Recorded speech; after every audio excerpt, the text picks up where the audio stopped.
ಕೇಳೋದಂತ ನಾನು ಬಿಡೋದಿಲ್ಲ. ಹಂಗಾಗಿ ನಿಮ್ಗೆ ಬೇರೆ ದಾರಿ ಇಲ್ಲ. ನಮಸ್ಕಾರ. ಇದು 3ನೇ ಬ್ಯಾಚ್ ಟ್ರೈನಿಂಗ್ ಅಲ್ಲ, ಎಲ್ಲರಿಗೂ ಸ್ವಾಗತ ಮಾಡ್ತಾ ಈ SIR ಟ್ರೈನಿಂಗ್ ಅನ್ನ ನಮ್ಮ ಪಕ್ಷ ಬಹಳಷ್ಟು ಸೀರಿಯಸ್ ಆಗಿ ತಗೊಂಡು, ಆವಾಜ್ ಮಾಡಿದ್ರೆ ಸ್ವಲ್ಪ ದಯಮಾಡಿ ಹೊರಗಡೆ ಹೋಗ್ಬಿಡಿ, ಸೀರಿಯಸ್ನೆಸ್ ಬೇಡ.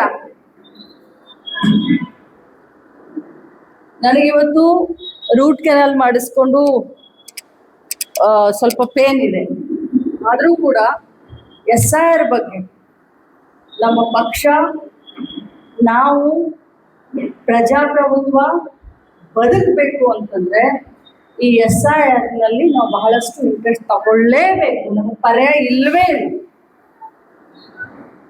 ಇದನ್ನ ಬಹಳಷ್ಟು ಮುತುವರ್ಜಿ ವಹಿಸಿ ನಮ್ಮ ಕರ್ನಾಟಕ ಪ್ರದೇಶ ಕಾಂಗ್ರೆಸ್ ಕಮಿಟಿ, ನಮ್ಮ ರಾಜ್ಯದವರು ಜಿಲ್ಲೆಯಾದ್ಯಂತ ಕಳಿಸ್ತಾ ಇದ್ದಾರೆ. ಇನ್ನೂ ನಮಗೆ ಅವಕಾಶ ಇದೆ. ಕರ್ನಾಟಕ ರಾಜ್ಯದಲ್ಲಿ ನಮ್ಮ ಸರ್ಕಾರ ಇದೆ, ಸಂಘಟನಾ ಚತುರರು ಪಕ್ಷದ ಸಂಘಟನೆಗೆ ತಮ್ಮನ್ನು ತಾವು ಸಮರ್ಪಣೆ ಮಾಡಿಕೊಡುವಂತ DK ಶಿವಕುಮಾರ್ ಅವರು ಮುಖ್ಯಮಂತ್ರಿ ಇದ್ದಾರೆ. ನಾವು ನೀವೆಲ್ಲರೂ ಕೂಡ, ನಾನು ಕೂಡ ಒಬ್ಬ ಪಕ್ಷದ ಕಾರ್ಯಕರ್ತೆಯಾಗಿ ಈ SIR ಟ್ರೈನಿಂಗ್ ನಲ್ಲಿ ಭಾಗವಹಿಸ್ಲಿಕ್ಕೆ ಬಂದಿದ್ದೇನೆ. ಇತರ ಆಗು ಹೋಗುಗಳನ್ನ, ಏನು ದುಷ್ಪರಿಣಾಮಗಳಿದಾವೆ, 2000ರಲ್ಲಿ ಆದಂತ SIR ಪ್ರಕ್ರಿಯೆ ಏನು, ಅದಕ್ಕೆ ಮತ್ತು ಈಗ ನಡೀತಾ ಇರುವಂತ 2026ರಲ್ಲಿ ನಡೀತಾ ಇರುವಂತ SIR ರೂಪುರೇಷೆಗಳೇನು, ಯಾವ ರೀತಿ ಇದನ್ನ BJPಯವರು ನಮ್ಮ ಮೇಲೆ ಹೇರಿ ಓಟ್ ಚೋರಿಯನ್ನ ಮಾಡ್ತಾ ಇದ್ದಾರೆ. ಓಟ್ ಚೋರಿಗಿಂತ ಈಗ ಸೀಟ್ ಚೋರಿಗೂ ಬಂದಿದ್ದಾರೆ. ಅದನ್ನ ನೀವು ತಿಳ್ಕೊಳ್ಬೇಕು. ಇಲ್ಲ ಅಂತಂದ್ರೆ ನಮಗೆ ನಿಮಗೆ ಉಳಿಗಾಲ ಇಲ್ಲ. ಅದಕ್ಕೋಸ್ಕರ ನಾನು ಮೈಕ್ ತಗೊಂಡೆ, ಮಾತಾಡೋಕ್ಕೂ ಬರತ್ತಿಲ್ಲ. ಬಟ್ ಒಂದೇ ನಾನು ಇದನ್ನ ನಮ್ಮ ಮನಸ್ಸಿನಲ್ಲಿ ಇಟ್ಕೊಳ್ಳಿ, ತಿಳುವಳಿಕೆ ತಗೊಳ್ಳಿ. ಏನು BLAಗಳನ್ನ ನಮ್ಮ ಪಕ್ಷದಿಂದ ನಾವು ಗುರುತಿಸಿ ನಾವು ಈಗ BLAಗಳನ್ನ ಮಾಡಿದ್ದೀವಿ, ಏನು ನಿಮಗೆಲ್ಲ ಟ್ರೈನಿಂಗ್ ಕೊಡ್ತಾ ಇದ್ದೀವಿ. ನೀವು ಎಲ್ಲ BLAಗಳಿಗೆ ನಿಮ್ಮ ಬೂತ್ ಮಟ್ಟದಲ್ಲಿ ತಿಳುವಳಿಕೆ ಹೇಳಿ, ಅವರು ಕಾಂಗ್ರೆಸ್ ಪಕ್ಷದ ವೋಟರ್ಗಳನ್ನ ಪಾಯಿಂಟ್ ಔಟ್ ಮಾಡಿ ಕಟ್ ಮಾಡಿ.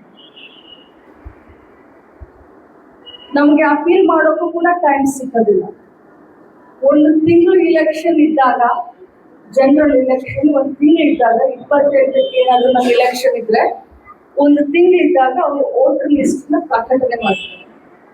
ಒಂದು ತಿಂಗಳಿದ್ದಾಗ ಅವಾಗ ನಮ್ಗೆ ಹೇಳ್ತಾರೆ ಟ್ರಿಬ್ಯುನಲ್ಗೆ ಹೋಗಿ ಅಂತ ಹೇಳ್ತಾರೆ. ಟ್ರಿಬ್ಯುನಲ್ದವರು ಅಟೆಂಡ್ ಮಾಡೋದಿಲ್ಲ.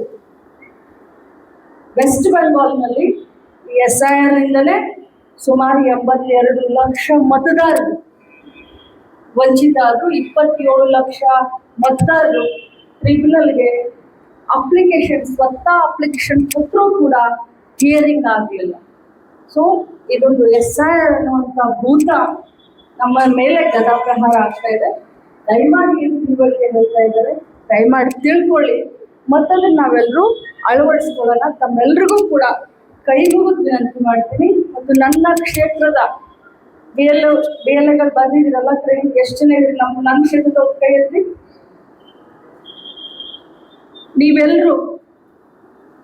ನೀವೆಲ್ಲರೂ ನಿಮ್ಮ ಹಕ್ಕನ್ನ ಮತ್ತು ನಮ್ಮ ಪಕ್ಷನ ಮತ್ತು ನಮ್ಮ ಪ್ರಜಾಪ್ರಭುತ್ವನ ಉಳಿಸ್ಬೇಕು ಅಂತಂದ್ರೆ ನೀವೆಲ್ಲರೂ ಬಹಳ ಸೀರಿಯಸ್ ಆಗಿ ಕೆಲಸ ಮಾಡಬೇಕು. ಇದನ್ನ ಗಂಭೀರದಿಂದ ತಾವು ತಿಳ್ಕೊಳ್ಬೇಕು. ಧನ್ಯವಾದ. Thank you madam. ಸೊ ಈಗ ಮತದಾರರ ಪಟ್ಟಿಯ ಪರಿಷ್ಕರಣೆ ಇಲ್ಲಿ ತನಕ ಹೆಂಗ್ ನಡೀತಾ ಇತ್ತು ಅನ್ನೋದನ್ನ ನಾನು ಹೇಳ್ತಾ ಇದ್ದೆ.